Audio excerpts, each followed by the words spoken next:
Hello there YouTube, my name is Turkey and today I am playing some Battlefield 3, playing some Conquest on Operation Riverside, some Conquest Domination on Scrap Metal. And today guys, it is question time, part 34. Yet again guys, you have submitted some superb questions and today I plan to answer them as god honestly as I can. If you've never seen this series, it is all about question and answer. You guys ask me questions on any topic, be it gaming, politics, life, and I try and answer it the best I can. And this week I have a load of amazing questions from you guys set to two great Battlefield 3 gameplays. The first one here is on Operation Riverside, playing some Conquest with the squad, and I find myself in a lot of helicopters, so you're going to see a lot of helicopter gameplay, which is quite neat, and I was able to manage those pesky stingers and igglers from not shooting me down, so that's all cool. And the second gameplay actually is kind of inspired by one of the questions asked for Question Time Part 33 from Blown Tire. They asked me about, in terms of a close quarters situation, what I would prefer to use, the M416 or the AN94. Now, I don't really associate the AN94 with close quarters work, so when I was playing some close quarters I went, let's give this a go and see what happens, and well, something pretty cool does happen, so I'll leave that like that. Now, if you have any questions you'd like me to answer for next question time, all you have to do is pop it down in the comment section below as the guys have done for this week's, and without further ado, I will get to answering their great questions. Now, question 1 this week comes from Trey Kuriba, and they ask, who is the sexiest model you've ever seen and would like to meet, and if you could, and what would I say to anyone who's being bullied, if I could say one thing only. So what I'll do is I'll answer the more important question there in my eyes, which is the bullying one. And what I'll say is, first of all, a bit of a cop-out. I would say that I would want to say more than one thing, but if it was just limited to the one thing, is that don't completely lock yourself out from the world. As we see the little Easter egg, actually. I've never come across this, never really looked for it. 2142 little hover thing majigger there. Anyway, digression. Yeah, I would definitely say do not sort of close up and think that everyone, the whole world, whatever, is out to get you. When I was being bullied when I was at school, I had massive trust issues with everyone, even my closest friends. I didn't really want to talk to anyone about it, and that was definitely my biggest downfall. Once I started talking about what I was going through, everything just became a lot easier, because everyone was then able to support me and whatever else. So don't lock yourself away from the world, is what I'm trying to say, I think. You know, it's not easy, it's definitely not, but you know, there are people there, be it your parents, your friends, whatever else. You know, a friend is a friend, and you know who your real friends are when they come to help you out in a pretty dire situation, is what I'll say. So I was there, and that's, I'd say, my piece of advice. But as I've said, I think as well in the past, you know, you kind of have to take pity on those doing the bullying. Not that it's really the biggest priority at a point in time, say, but you know, they are bullying for a reason, and sometimes that reason is just as complex and unfortunate as well, the reason you're being bullied. So it's a lose-lose, I'm afraid. But yeah, don't treat everyone as if they're going to bully you, is what I'd say there. Now, as for the other question from Trey Kuriba, who is the sexiest person I'd like to meet, or sexiest model I'd like to meet, it's going to be, I wouldn't say a cop-out answer, but she's not really a model, although she has done modelling work, and that's Keely Hawes. She's an actress, and was in Ashes to Ashes, which was one of my favourite TV shows of all time. And she has an amazing voice, so, you know, amazing to look at. Well, that sounds really shameless.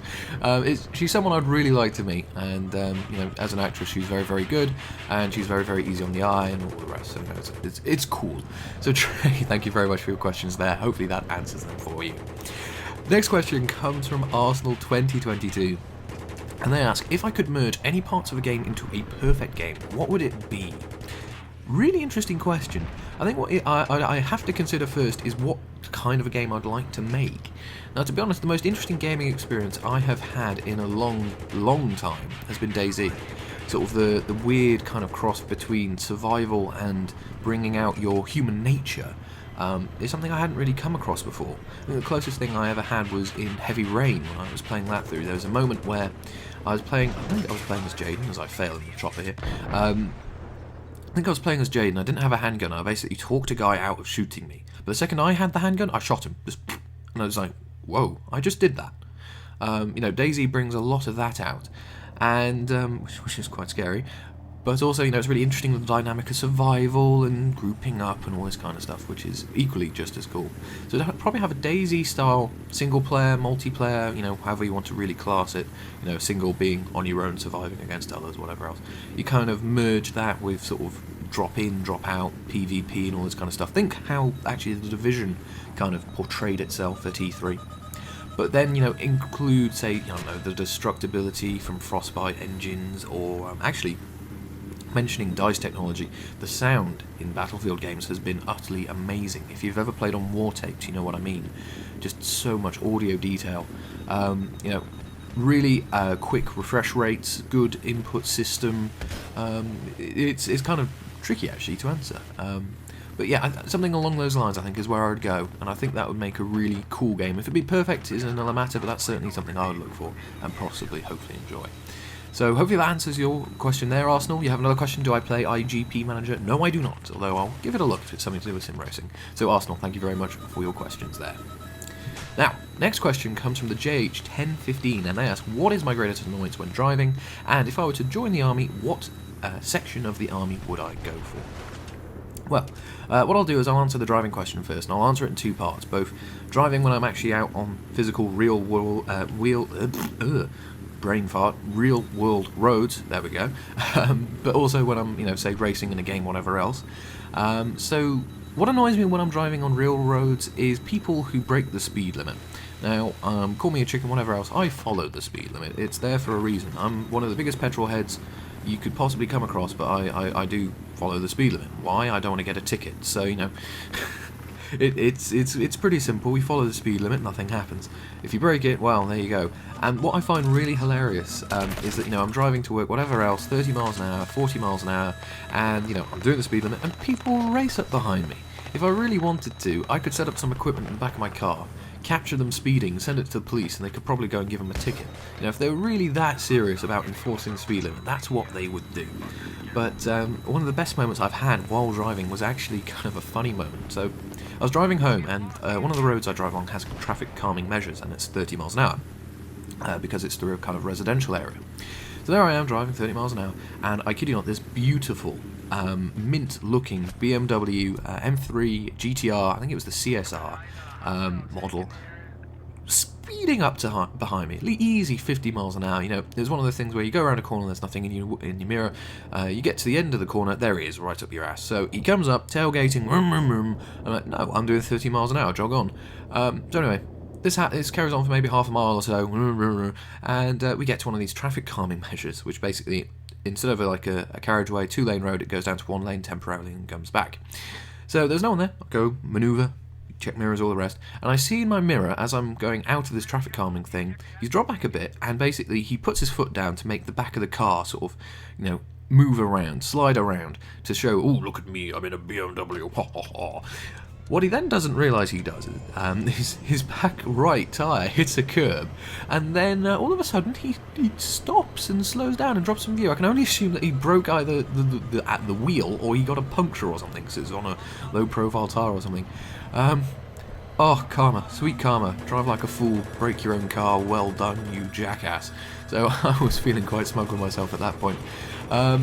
When I'm driving and it's sort of a sim race or whatever else, the thing which annoys me is kind of like a lack of respect almost for you being there. So, you know, I will quite happily get out of the way if someone is quicker than me. I won't make it easy, but I will, you know, give them the opportunity if they are genuinely quicker. There was one moment when we were racing in the GRC where there was one driver, who will remain nameless, where he basically, because he was in the higher division car, he expected everyone to get out of his way. Even though that in Division 2 we were there, we were actually racing for position.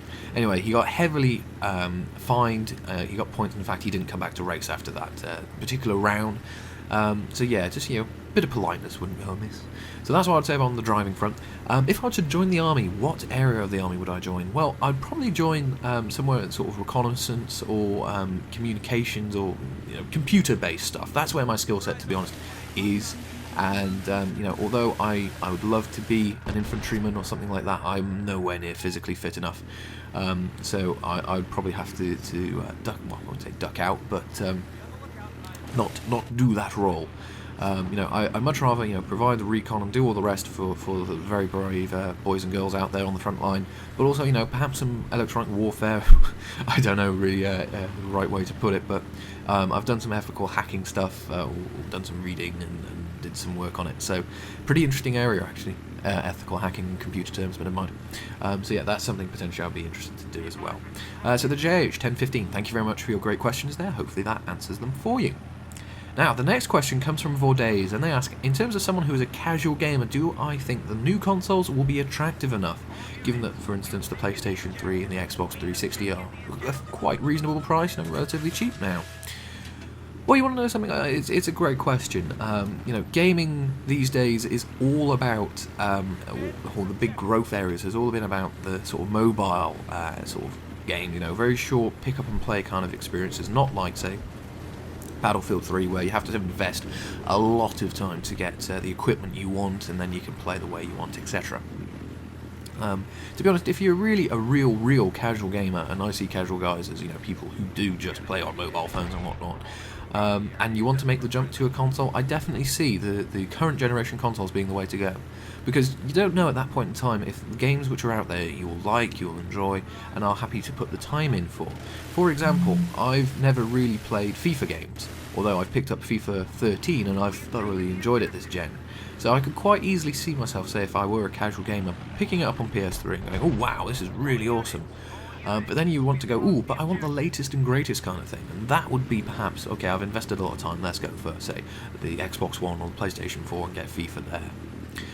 So I think it's going to be kind of a gradual thing. I mean, to be honest, it's Sony and Microsoft who'll make the win here because they'll get 2 console sales out of it. But it's a really interesting question. I think it really does depend on the person, and I do see the newer consoles having a harder time because obviously they'll be a bit more expensive. So Vordays, thank you very much for your great question there. Interesting question, as always from me. Thank you very much. So, next question comes from HKA96, and they ask, what is the work environment compared to, say, college or university? What, is it much of a difference or anything like that? Really great question. You want to know something? It was one of the many things I was not expecting when I left university. Now, I did a degree where basically you had a year out in industry, and I did that, and this was the first time I came across this, because the work, although it's similar, it's not quite the same. It's kind of familiar, but also not at the same time. So whereas at university or something like that, you'd do a piece of work to get a grade, and that would be pretty much that. You kind of move on. World of Work obviously isn't like that. You've got a day-to-day role, and you've got to be a lot of quite self-motivated to keep going and all this kind of thing, which can be a huge challenge at times. I'll be completely honest. But the thing I've found with the World of Work compared to like university is that it's much more rewarding, I think, because you're constructing something which will have a purpose. It's really hard to put into words. So the thing with university is you will just have your short-term goals. You go away, you do your piece of work, and that'll be that. But World of Work, you've got something you've got to not necessarily go back to, but you've got something which will be ongoing for quite a while. It's just really a bit of a mindset change that you need. It's not all that different, but it is at the same time. Yeah, kind of a really vague, crappy answer, I'm afraid. But yeah, basically, whereas at school, whatever else, you kind of look at it as in the very short term. World of Work, you've got to think of everything in the long term, which isn't easy, but it kind of adds to the challenge of it. And when you're working on something or working on an area which you really enjoy, it's really awesome to think, oh great, I've got this to come back and work on the day in, day out. So it's different but the same. Kind of really vague, crappy answer, but hopefully that'll make some sense. So HKA, thank you very much for your question there. And kind of different but kind of the same. Gosh, kind of strange. Anyway, the next question comes from Super Duper Guy 00, and they ask, what was my favourite game at E3 that's not Battlefield 4, and who was my favourite YouTuber? Good question. So I'd say easily my favourite game out of E3 this year was The Division. I am really very interested in what they're going to do with that title. If it is going to be the game I hope it's going to be, which is basically kind of a role-playing sort of Rainbow Six Daisy PvP style Majigger, I am going to be all about that. That really impressed me, and it came out of nowhere as well, which was a really cool thing. Who is my favourite YouTuber? You want to know something? It's actually KSI. He does a lot of FIFA videos. He's got a very he's going to be very Marmite, I think, between people. You know, you're either going to laugh at what he does, or you think he's going to be a bit of an idiot. And I'll be honest, there's some videos I kind of go, this is a good laugh, and some videos I go, no, you're just being a fool. But he makes me laugh, and you know, he got me enough interested into FIFA to pick it up, and well, I've had a great time with it. So I enjoy the work he does. It makes me laugh, and that's what I'm after from his videos. So there you go. So Super Duper Guy, thank you very much for your question there. Next question comes from Chip Off the Block 99, and they ask, do you think that the Assault should have a res limit per life on Battlefield 4, as they can be very overpowered on maps like Metro, when obviously you get like the medic trains? Really good question, and I do agree. I would like to see kind of either a res limit, or that you can't, you know, just spam revives constantly. There should be like a recharge time, whatever, on the defibrillators, because you can get in situations where you're putting bullets down a corridor, say on Metro, and you just run out of ammo because there's just an infinite number of people, and you just can't shoot them all. So yeah, it's I hopefully they will address it. It's quite interesting. There's been quite a few weapon changes. So for instance, the assault class will now have assault rifles. The recons will have snipers. Supports will have light machine guns, all fairly straightforward. Engineers will only have PDWs now. Carbines are universal. Lots of interesting weapon changes going on, which should liven things up. So yes. Hopefully there will be a few balance refinements per class. We'll just have to wait and see what happens with that. So Chip Off the Block, thank you very much for your question there. Next question comes from Super Duper Guy again, and they ask, did I ever watch a TV series on the BBC called Bottom? No, I didn't, but I am aware of Bottom, although I haven't watched it, so I really can't say much more than that. Super Duper Guy, though, thank you very much for your additional question there. Next question comes, or next three questions I should say, comes from Death in Flames, and they ask, who do I enjoy driving more, Felicia or Caroline? Who is my favourite team to play as on FIFA 13, and am I excited by the possibility of F1 2013 having historical racing? Well, for those of you who don't know who the hell are Felicia and Caroline, those are the two cars I've been driving in sim racing. I've named them. Felicia being the Ford Focus I drove in the GRC Touring Car Championship, and Caroline being the Chevrolet Corvette GT3, which I'm driving in the GBVWC World GT Championship. This is a nice, easy one to answer. I much prefer Felicia. As stupid as it may sound, I've actually bonded with that car in terms of, you know, I know how she works, I know her kind of characteristics, her traits, and I just have a bit more affinity for her than Caroline. I'm sure Caroline will grow on me. Gosh, this sounds a bit dodgy, doesn't it? But yeah, I prefer the way that Felicia drives to Caroline at the minute. I'll say that. So there we go. Who is my favourite team to play as on FIFA 13? Tricky question, because to be honest, all I've really played is sort of the sort of career mode, sort of virtual BF Pro, and a bit of Ultimate Team. I haven't really played much squad-based or, you know, just team-based stuff. But what I will say is I always have and always do really enjoy playing for Port Vale. You might go, what? My virtual pro career, it started off at Port Vale. Not because it was my local team, I was put on loan there, and I really enjoyed playing football with that team and as a part of that team, far more than I am now saying with, well, for instance, I'm currently signed for Juventus. Yeah, I really enjoyed the football I played then. It was kind of, it's quite funny because it reminded me a lot of what Ayrton Senna said in an interview at one point, that during his career, the racing he enjoyed the most was when he started the karting, right at the very beginning. I feel very much the same. Anyway, hyperbole over, I'll move on. And Jeff Flame's third question, am I excited by the possibility of historic racing in F1 2013? It interests me, yes, but I want bug fixes. More than new function. Bug fixes, please, Codys, don't mess this up. I'll leave it like that. Death in Flames, thank you very much for your questions there, sir. Now, the next question comes from TomJake767, who you saw in the last gameplay. They ask, in sim racing, whom have I enjoyed racing battling with out of GRC and GPVWC? Easy question. Robert Wiesemuller in the GRC. Basically, this all came from the round at Oldring, and basically in the second race, myself and Robert were wheel to wheel for most of that race, and it was just fair hard, fast touring car racing, and I adored it.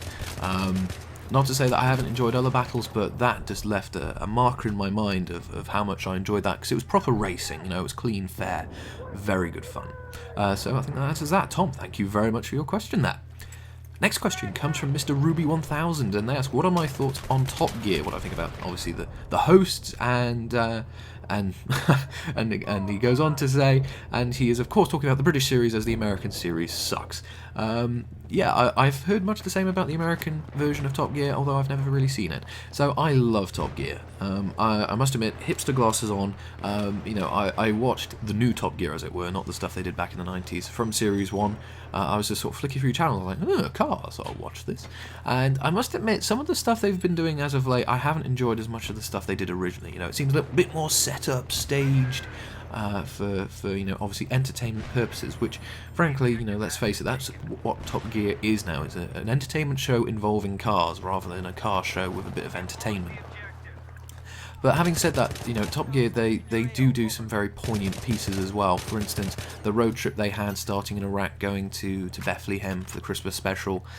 It was really eye-opening to see, well, first of all, Iraq, what it's like day to day, not just the news stories of, oh, look, more people have been killed because someone's blown up something, etc.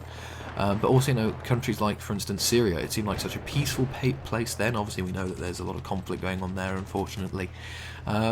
They do some amazing films and stuff, which I always really enjoy.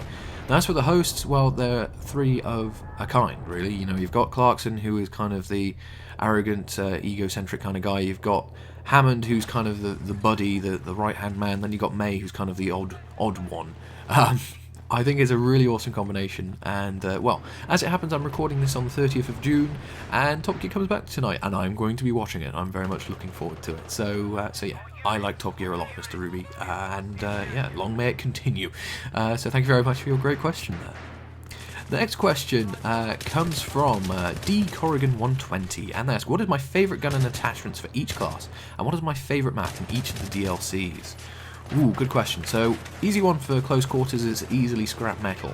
There's just something to this map in terms of you got the kind of two roofs and all this kind of stuff, which I really enjoy. Back to Karkand, well, it's got to be Strike at Karkand as my favourite map. It's just a great map, and it is going to be timeless just by the nature of how it is. Armoured Kill, I'll be honest, Armoured Kill out of all the DLCs is probably the one I enjoyed, but not as much as any of the others. And in fact, a name of a map just doesn't jump to mind. The Siberian Mountain, no, Sabaland Mountains, I forget what it's called, but the mountain map was good. I enjoyed that, and the kind of tactical challenge it offered up. Then you've got Aftermath. Aftermath was a great piece of DLC. Marquez Monolith out of those maps was my favourite. Just, really nice big map, but you've got the central sort of eyepiece being the monolith, which kind of draws fighting to. And then obviously you've got Endgame, and well, the likes of Operation Riverside and all this kind of stuff are really interesting. But Nabadalan Flats, I probably pronounced that wrong, was my favourite map there, purely because it's so open and so flat. You can see everyone moving around. A really interesting tactical challenge. Now, my favourite gun, etc., for all the kits, I'll be honest, I only have one favourite gun, and that's the L96. All the other kits, I tend to rotate weapons around. I haven't stuck really with one weapon, which is kind of unusual, because you tend to see people, they'll get their one weapon, they'll get their attachments on it, and that'll be that. I only have that for the recon, and that's, well, an L96 with an 8x, straight pull bolt, and a laser sight. That's basically the only weapon I really run while playing recon, in a kind of non-competitive sense. The other kits I tend to vary up. For instance, this gameplay, I'm using the AN94. It just depends how I'm feeling, I think. So there we go. D. Corrigan, hopefully that answers those questions for you. Thank you very much. Next question comes from Super Duper Guy again. And they ask, Chuggy, what is my PC setup, and do I use it to edit, etc.? So, all my editing, all that kind of thing, I do on an iMac. I'm going to forget which year this is. I think it was mid-2011. It's got, it's got 8GB of RAM. It's a fairly basic system by today's standards, And basically, the only reason I use this to edit is because the editing software I use, Final Cut Pro, it's there. It's a great piece of software once you get used to it. All my intros and outros and all that kind of stuff, I actually use a program called Keynote, which is the Apple equivalent of PowerPoint, if you can believe it. And I use and you can export the slides as videos. So what I do is I do that. I do some fancy editing in Final Cut to make them work in a video, and well, there you go. Fancy intros and outros right there. Nothing really much to it, actually. Kind of an unusual way of doing things, but it works for me. So there we go. Super duper guy. Hopefully that answers your question there. Now, unfortunately, I've run out of time, so I'm just going to see if there's any quick questions I can get in here just before the end. Jack Naven asks, if I had a choice to be a part of a development work team for any game in history, what would it be? Definitely the team which put together the original Metal Gear Solid, and working with Hideo Kojima would be an amazing honour. You know, the man who goes and makes a shooting game and then challenges the player not to shoot anyone. Respect. That's quite an interesting challenge, and I'd love to have worked on that game. So unfortunately I have run out of time, guys, and the clock's beaten us yet again. So what I'll say is thank you very much for submitting all your amazing questions, and I hope you've enjoyed the answers I've been able to give here. If you have any questions you'd like me to answer for next question time, all you have to do is pop it down in the comments below, and I'll hopefully get to answering it next time. If you could leave a like, dislike, whatever you believe this video deserves, that'd be fantastic. And if you're new to my videos and want to see some more from myself, you can always subscribe. So anyway guys, as always, I've been Chuggy, thank you very much for watching. I'll see you next time, out on the battlefield.